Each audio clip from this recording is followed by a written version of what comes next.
அழகா இந்த வீடியோ நம்ம என்ன பார்க்க போகிறோம்னா, ரீசெண்டாக எங்கள் பெரியப்பா வீட்டுக்கு போயிருந்தேன். அவங்க ஒரு எஃப்எம் பிளேயரை கையில் கொடுத்து, "தம்பி இது ஒர்க் ஆகலப்பா, என்ன ஆச்சுன்னு தெரில, ரிப்பேர் பண்ணி கொடுப்பா" அப்படின்னு சொன்னாங்க. சரி நம்மளுக்கு வந்து அசால்ட் ஆச்சே அப்படின்ட்டு ஒரு வித்தா ப்ரௌட் மொமெண்டோட அதை வாங்கிட்டு வந்துட்டேன். வாங்கிட்டு வந்து பார்த்தா நம்ம மைண்டுக்குள்ளே என்ன பண்ண போகிறோம் அப்படின்ட்டு ஒரு மைண்ட் செட்டு வேறு. சரி வாங்கிட்டு வந்துட்டு கரண்ட் லைனில் சொருகி சுவிட்ச் ஆன் பண்ணி பார்த்தா எந்த ரெஸ்பான்ஸும் இல்லை. ஏன்னா தட்டி பார்க்குறேன், ரைட்டா அசைவனா அப்படின்ட்டாப்புல. நானும் இப்போ சரி ப்ளக்கு தான் லூஸாக இருக்கும் அப்படின்ட்டு இப்போலாம் இது பண்ணி பார்த்தேன், எந்த ரெஸ்பான்ஸும் இல்லை. பார்த்தீங்கன்னா இந்த லைட் இண்டிகேட்டர் லைட் இருக்குது, எதுவுமே க்ளோ ஆகலை. சரி திறந்தா தான் வேலை ஆகுண்டு இதெல்லாம் அன்ஸ்க்ரூ பண்ணிக்கிறோம். அன்ஸ்க்ரூ பண்ணிட்டு இப்போ இதை கழட்டிக்கலாம். கழட்டுறா இழுத்துடுறா அருவனாண்டு குட்டி பிடிச்சிக்கிட்டு இருக்கா. அப்புறம் மேக்னெட்டு வேறு சைடில் லைட்டாக குத்திக்கிட்டு வரமாட்டேன்றது. ஐயோ இதுகளும் சரி பண்ணுதே அந்த மாதிரி நினச்சிட்டு உள்ளே பார்த்தா ஒரே இதாக இருந்துச்சு.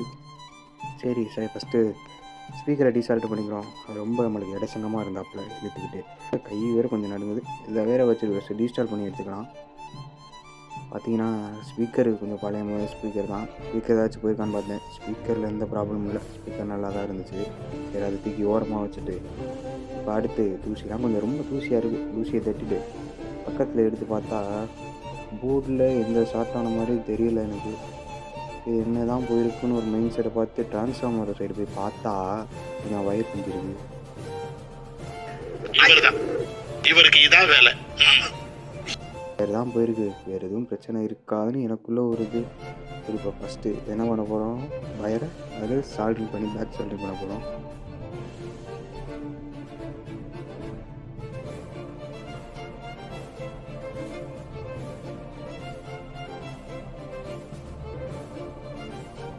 இப்போ என்னென்னா சால்ட்ரிங் பண்ணியாச்சு, வயர் டிரான்ஸ்ஃபார்மர் வயர் அதே இடத்துல சால்ட்ரிங் பண்ணியாச்சு. இப்போ என்ன பண்ண போகிறோம்னா திரும்ப ப்ளக் பாயிண்ட் பக்கத்தில் வச்சு கனெக்ட் பண்ணி என்ன ஆகுதுங்கிறது வெயிட் பண்ணி பார்க்கலாம். இப்போ என்ன பண்ணிங்கன்னா கனெக்ட் பண்ணிக்கலாம். ஃபஸ்ட்டு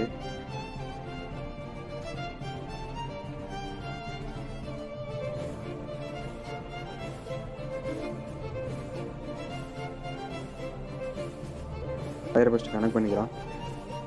என்ன நடக்க போகுதுன்னு எனக்கும் தெரில, ஒரு வேலை வெடிக்குமோ அப்படிங்கிற ஆன் ஆகிடுச்சுங்க.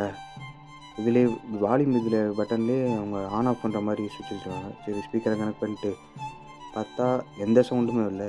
என்னடா அது நம்ம மதுரைக்காரனுக்கு வந்த சோதனை அப்படின்னு பார்த்தா பேஸ் எல்லாத்தையும் கிளிக் பண்ணி பார்க்குறேன். அசைவனா ரைட்டா முடிச்சு விட்டிங்க போகணுன்னு தான் பின்னாடி திருப்பி பார்த்தா அப்போ தான் ஸ்பீக்கர் இருக்குது, அதுக்கு ஒரு சுவிட்ச் கொடுத்துருவாங்க. அது ஆன் பண்ணோன்னே சவுண்டு வந்துச்சு. சரி வால்யூம் எல்லாம் இன்க்ரீஸ் பண்ணி பார்த்து இதான் மாற்றுறேன். எங்கே ஒர்க் ஆகிருச்சுங்க.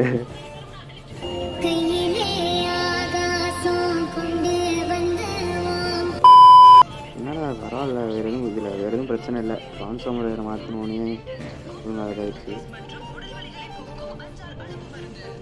ஃபுல்லாக ஆடு அங்கே ஓடிட்டு இருந்துச்சு. சரி அதை கொஞ்சம் நேரம் உட்காந்து கேட்டுட்டு இல்லாம அப்புறம் கொஞ்சம் நேரத்தில் பாட்டுலாம் போட்டாங்க, அதையும் நான் ஆட் பண்ணுறேன்.